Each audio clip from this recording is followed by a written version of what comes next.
Everything you need to know about Kevin O'Connell's offense right in here. Come on in, it's Locked On Vikings.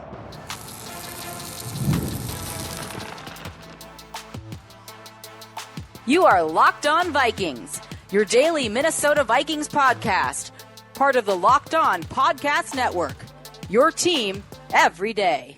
Hey, everybody. Welcome to the Locked On Vikings podcast, where we're always trying to learn something new.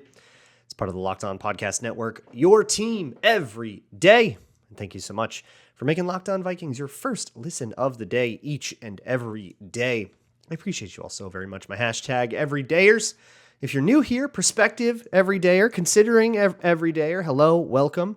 My name is Luke. I'm happy to have you here. You can find this show wherever you find your favorite podcast. Just search out Locked On Vikings wherever you listen to shows, including the SiriusXM app. And if you just search out Vikings on that app, you can find live hometown broadcasts of all Vikings games. That is the Paul Allen broadcast. You can find it on SiriusXM. Just search out Vikings. You can also find this show on YouTube or Amazon Fire and Roku. Just download the Locked On Minnesota Sports app.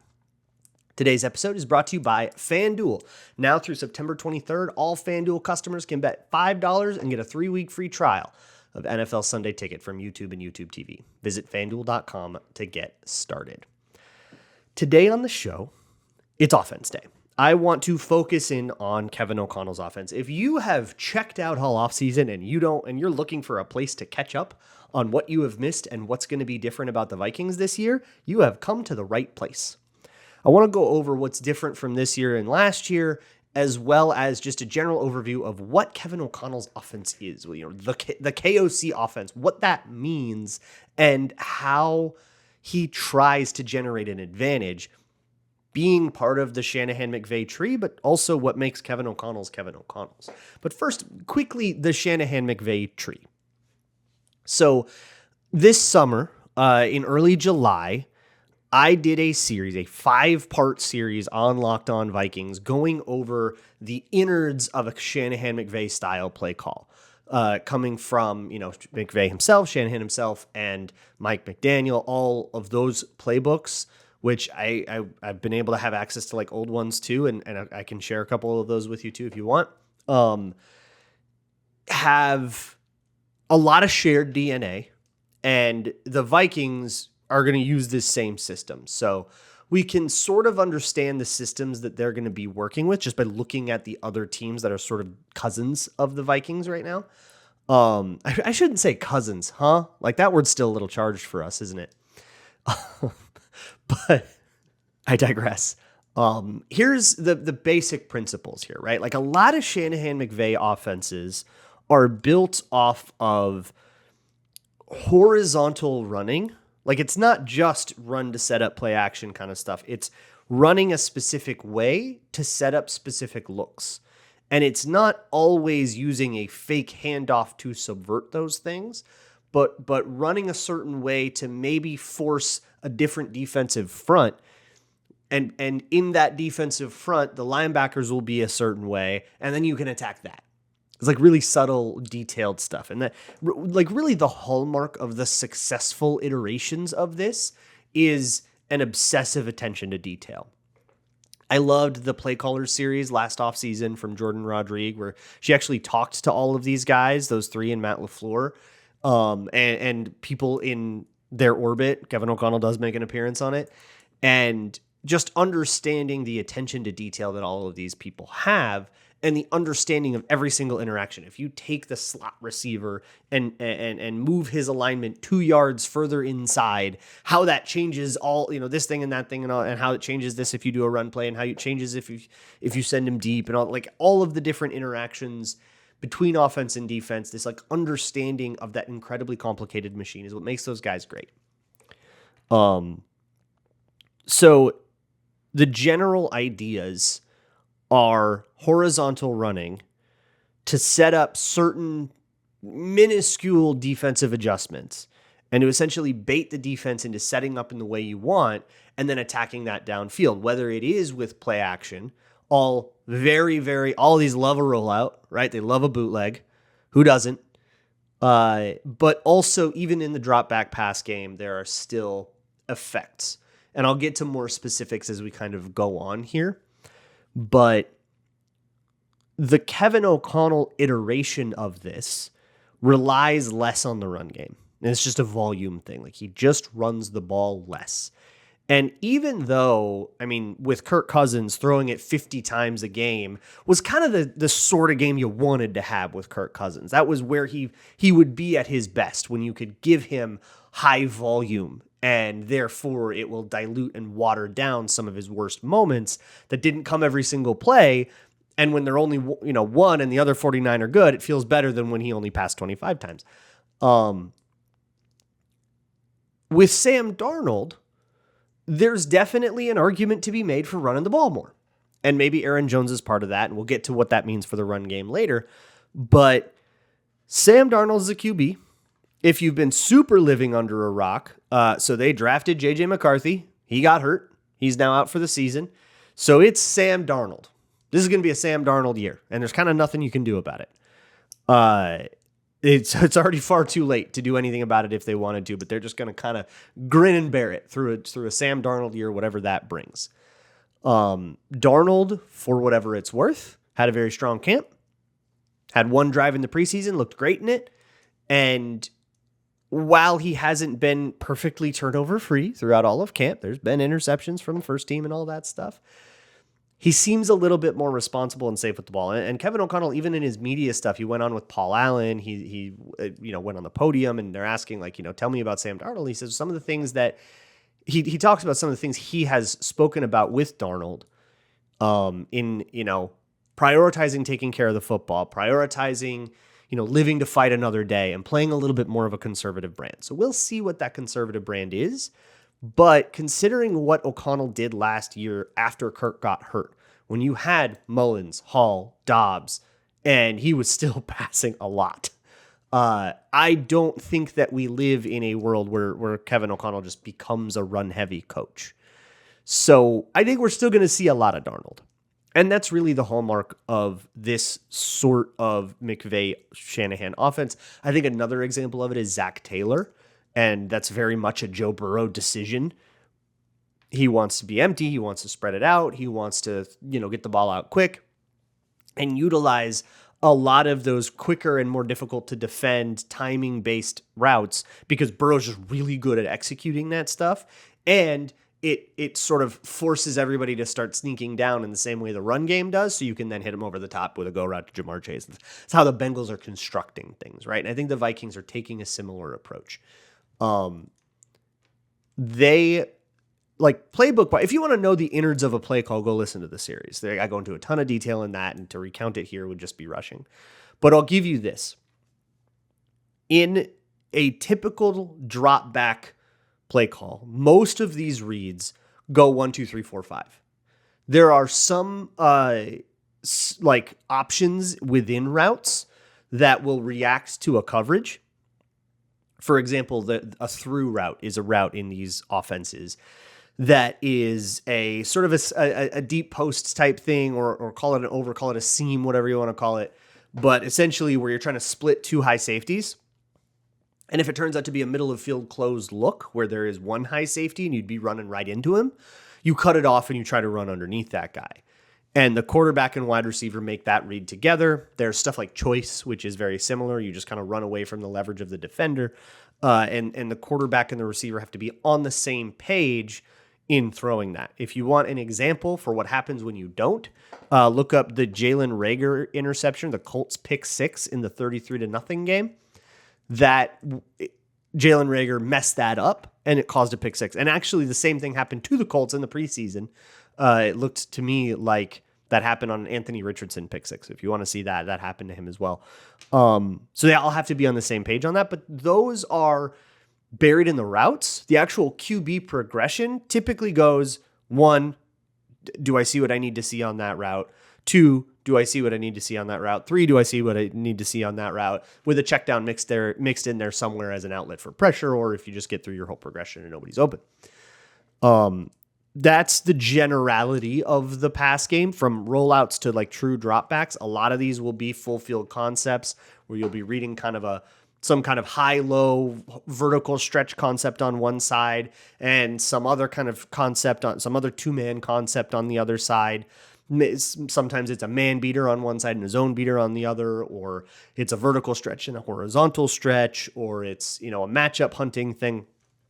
But whatever it is, typically your quarterback will be reading it 1, 2, 3, 4, 5 in some kind of order.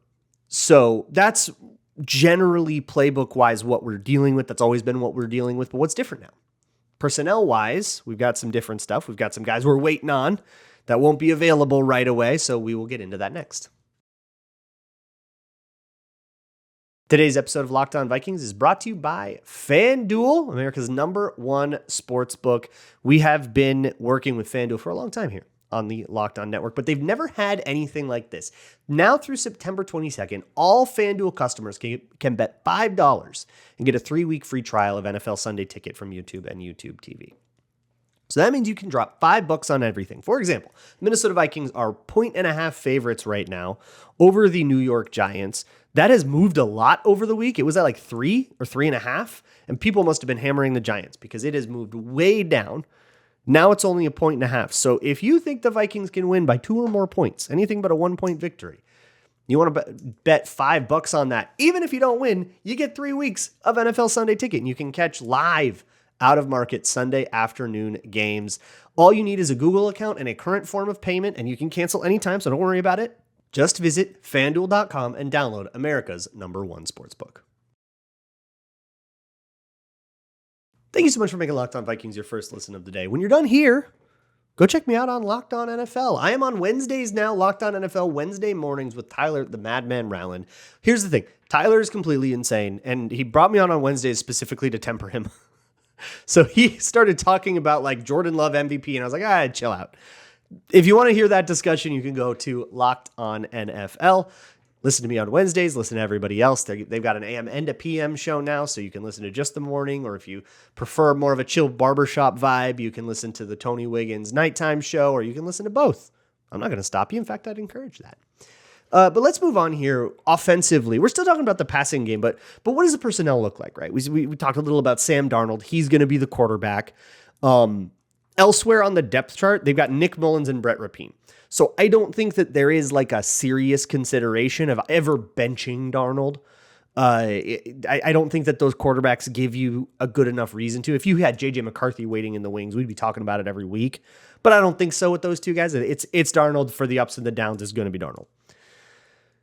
So with that in mind, and whatever turnovers come with that or don't come with that, if he plays a more conservative brand of ball and maybe we unlock something better out of him, who's he throwing to?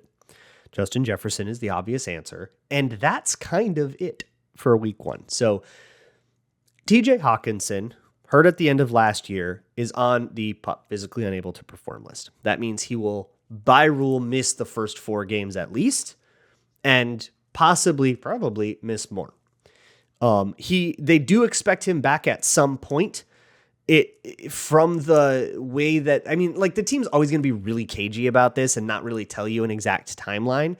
If I had to guess based on the vibes of reporting and just like super tea leaf it, I would guess sometime in October you get him back. But big margin of error on that. Not very confident.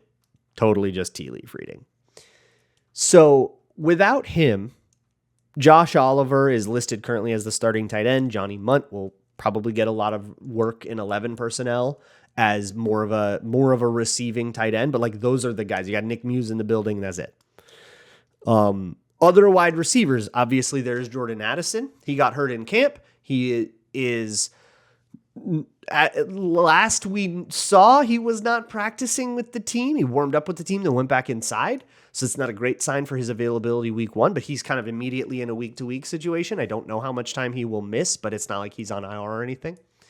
So he's in a week-to-week situation. Jalen Naylor would be wide receiver 3, and he actually showed the Vikings quite a bit. And they're excited about him. He's also hurt. He wasn't available at practice on Monday, which is the last one I saw as of this recording. And we don't know what the deal is with him. I'm sure that the coaches will answer that as soon as they're asked. But those are the pass catchers. So I would say 4 principal pass catchers in Jefferson, Hawkinson, Addison, and Naylor. And Naylor really working his way into that spot in camp. That's a new addition there. of those 4 principal guys, 3 of them are hurt right now. So it's going to be the JJ show on Sunday against the Giants. That gets better as guys return, right? I don't know how hurt everybody is, but if everybody's back after 4 weeks, like that gets a lot better. But it's going to be just JJ, which means that the concepts that the Vikings have access to, basically all of them need to be cover 2 beaters. Because that's all they're going to see. If it's just Justin Jefferson, you're going to see a safety over the top of him. You're going to see a guy pressing on him like all day long. That is the way that people have slowed down this offense when there is not somebody to punish you for overcommitting to Justin Jefferson. And when defenses do that, sometimes he pops off on him anyways, but that is the best way to slow down an elite receiver, is to just put a guy on top of him and tell that corner you can get beat deep all you want, play super aggressive because you've got help over the top. That's the way that teams have slowed down Jefferson in the past. And some teams have done that and then lost the game to TJ Hawkinson or Jordan Addison. But without those guys, you can get away with it, and that sucks. So I think that's what we're going to see. That also takes a guy out of the box so you can run the ball. We'll get to the run game more later. But that's the personnel. Like you're lining up right now, Brandon Powell, Tristan Jackson, Johnny Munt, and then like Aaron Jones and Justin Jefferson. Aaron Jones is a receiving threat, I guess, is like you might see a lot of checkdowns and just get him the ball in the flat and see if he can make a guy miss and do something, kind of like the old Dalvin Cook, like the 2020 Dalvin Cook receiving days. Plus screens and designed, swing passes and stuff like that, RPO kind of stuff. But truly, they're going to have to find a way to get Justin Jefferson going through too high coverage. So what are the concepts that do that? I love a backside dig. It depends on how deep their middle linebacker is going to drop. But I love a post route there. You're missing Jordan Addison, who has an ankle injury and also maybe a pending suspension. Again, if you've been living under a rock, you might have missed this. He got a really embarrassing DUI, fell asleep on the 105 freeway in Los Angeles behind the wheel. And, he's in trouble for that, but no NFL action has been taken yet, presumably because they are waiting for the legal process in the state of California to play out, which is standard for the NFL. That's usually how they handle that kind of thing. And then they'll levy standard practices a 3-game suspension, but we don't know when it's going to start. So there's also that question of availability. But when you had him on the field, he was a god at that post route. If you wanted to go too high, widen out your safeties because somebody's going and helping with Justin Jefferson, Jordan Addison post route down the field, it was a touchdown. Got the Bucks on that for his first ever touchdown. Got the 49ers on that. It was a quarters look, but it was a similar idea. Got a ton of big, long Jordan Addison plays that way. I think got the Packers on that too. He also just dusted Jair Alexander in the slot once. So Addison's a really important part of this. And if you don't have Addison, having Hawkinson can also punish those sort of softer middles of the field by having him run a route that might be one-on-one with a middle linebacker. And TJ Hawkinson's a better athlete than a middle linebacker. He'll just win that route and get open. And the Vikings converted a bunch of 3rd and longs that way. Or just catch the ball, split between 2 zone defenders, and get upfield fast enough that he can convert like a 3rd and 12 on a 4-yard catch. That happened a bunch last year. So without him, you're going to have to get a little more, without either of those guys, you're going to have to get a little more creative to move the ball with just Justin Jefferson, because they can functionally just double him all day and force you to do something else. So how do you deal with that? Well, if you have too high coverage, so you've got a safety responsible for the entire deep middle of the field, sending 3 guys vertical when they've only got 2 guys deep is excellent, right? They can answer that with quarters, but there's different beaters for that. Or flooding the concept, right? So you might see roll out flood a lot. Just trying to get the ball to Justin Jefferson from the wrong side of the field and either make a corner chase him all the way across the field, which is not going to turn out well for that corner often. Or if it's true to high zone coverage, you're going to have 3 guys on one side of the field and only 2 guys to account for him. Somebody's going to be open. Defenses have their answers to all of this, and it's the cat and mouse game you're going to play. But the other thing that you can try to do is run the ball. they're going to commit to having two safeties playing on the roof. That means that neither of those guys are in the box helping with the run. And if the Vikings can get the run game going, that is sort of the plan A punish for this kind of defensive strategy. So let's talk about the run game, the offensive line, and what the Vikings have cooking there. Today's Locked On Vikings episode is brought to you by eBay Motors. eBay Motors is a great place to find whatever it is that your car needs. Your car is obviously a crucial part of your life, but it's not just a tool.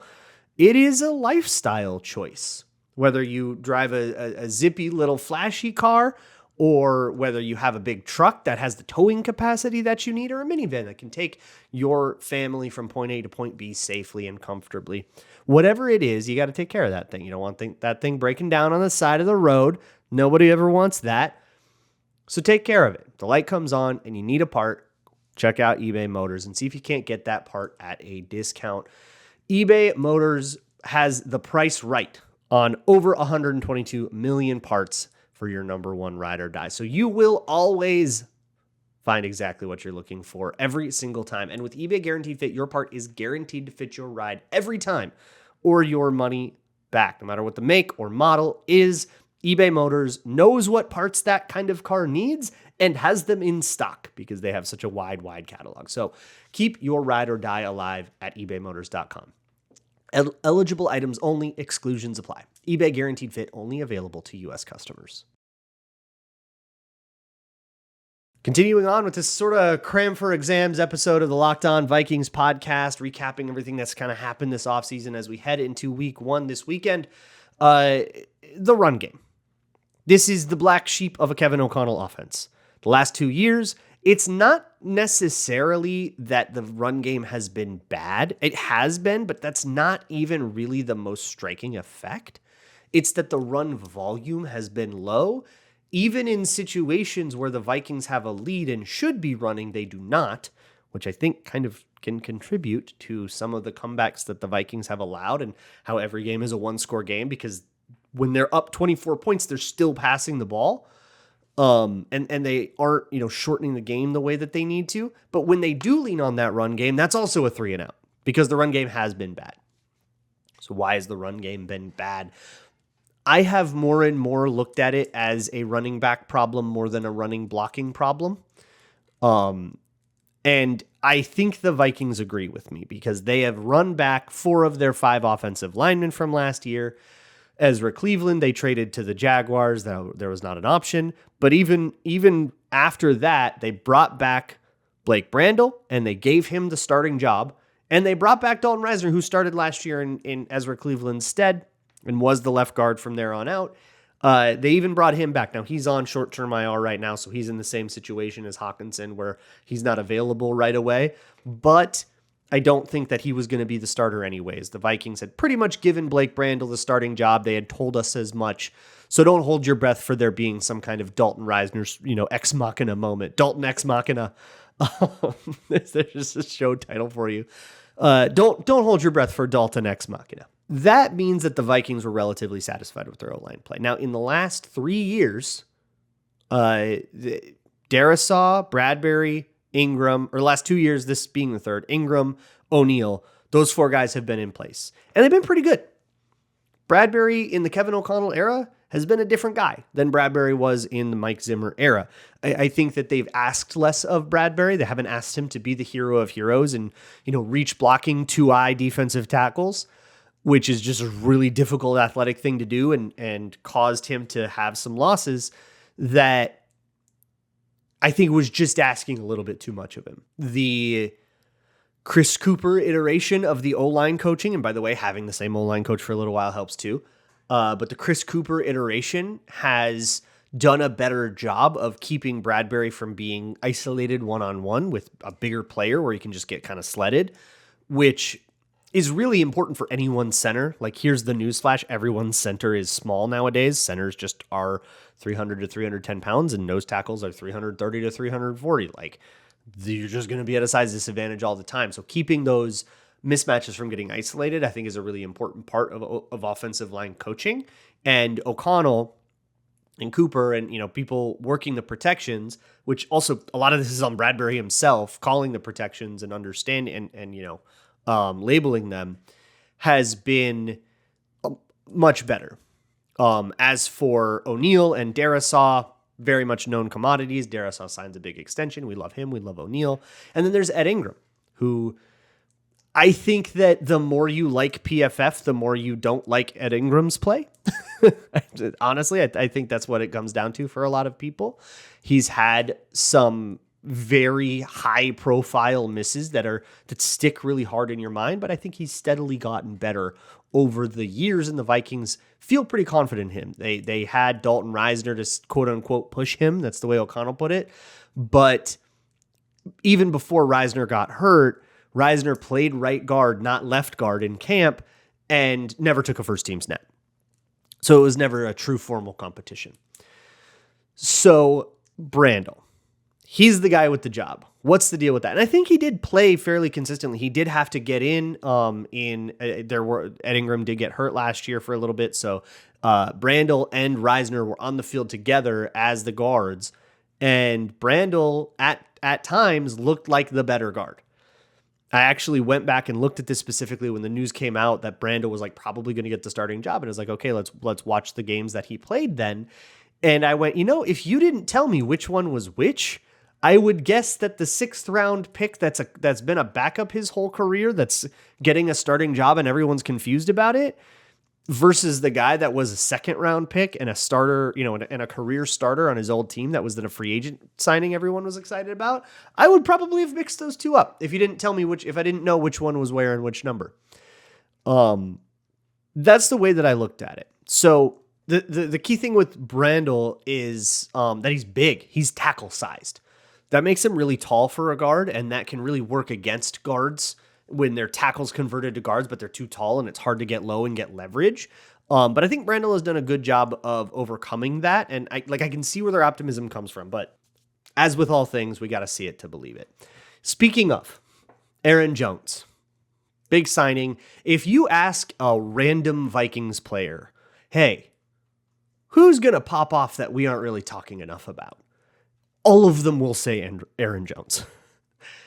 In camp and joint practices and all of that, he has looked speedy and explosive, and everybody's like, whoo, this dude's a dude.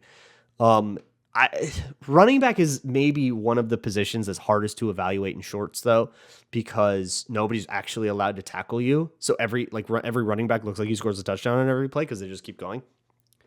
So we're going to have to see. Aaron Jones doesn't sound like he has lost any steps based on, he's 29 years old. That's longish in the tooth for a running back, but it doesn't look like that has really caught up with him yet. The question will be health. It's been a thing for him his whole career, staying healthy and on the field. And the depth behind him on the 53-man roster is Ty Chandler, and that's it. It's just Ty Chandler. There's only two halfbacks on the roster right now. Myles Gaskin might join the roster later in the season. He's not on the week 1 roster. That's weird cap crap you don't have to worry about. But Myles Gaskin is the de facto running back 3. Kene Nwangwu got cut, and he's, I think, working out for the Jets right now. I don't know. He's off the team. So the depth, that's not inspiring. Ty Chandler, I think, belongs as a running back too, but not as a starter. If Aaron Jones gets out for the season and Ty Chandler is our guy all year, I think I'm going to be worried about that.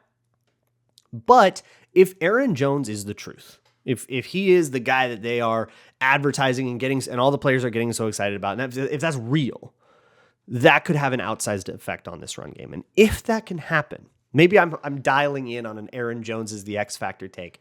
But if that can happen, if Aaron Jones can get that run game going and keep it out of the bottom 5 like it has been the last 2 years, that can be the go-to punish for you're doubling Justin Jefferson too much. Okay, you're going to put all your safeties up on the roof to worry about that much about JJ. All right, we're going to run it down your throat, and Aaron Jones is going to bust one off on you. If you can get to a pick your poison place there and keep that defense honest, then I think a lot of that schematic stuff that O'Connell, that spacing and timing that O'Connell is so good at will really shine. that's where I think the O'Connell version of this offense is so good. To go back to the drop back for a second before we cut out. So a lot of it will be, like I said, two guys on this side, two guys on that side, and they'll read, 1, 2, 3, 4. 1, 2 on the left side, 3, 4 on the right side, or whatever. And the first route will be the fastest because that's the first read, right? If he's throwing that, you want that to essentially be, 3-step drop throw. And then on the second read, that one will break just a beat later because if he's going to read the first thing, it's going to take a little extra time to get to the second read. And you want that thing to be thrown right on the break. And then the third route will be a longer thing. Maybe it's a deep route or something like that. And the fourth route will have all the time in the world or a whole bunch of space to like sit in a zone coverage or something like that. So O'Connell, I think, is really good at designing and adjusting his schemes to make sure that timing works out against whatever coverages the defense likes to throw at you. So if the defense can be kept honest with the run game, that stuff shines. And then we got an offense that's going to cook. And then it's just a matter of, can this defense hold its own water? But all of that is theory. And everybody's got to play until they get punched in the mouth, right? So the Giants are going to host the Vikings week 1, and we'll see how much of this actually comes to fruition and how much of it was just camp hype. Crossover Thursday tomorrow with Locked On Giants. Excited for that. I will see you all then. And as always, Skol.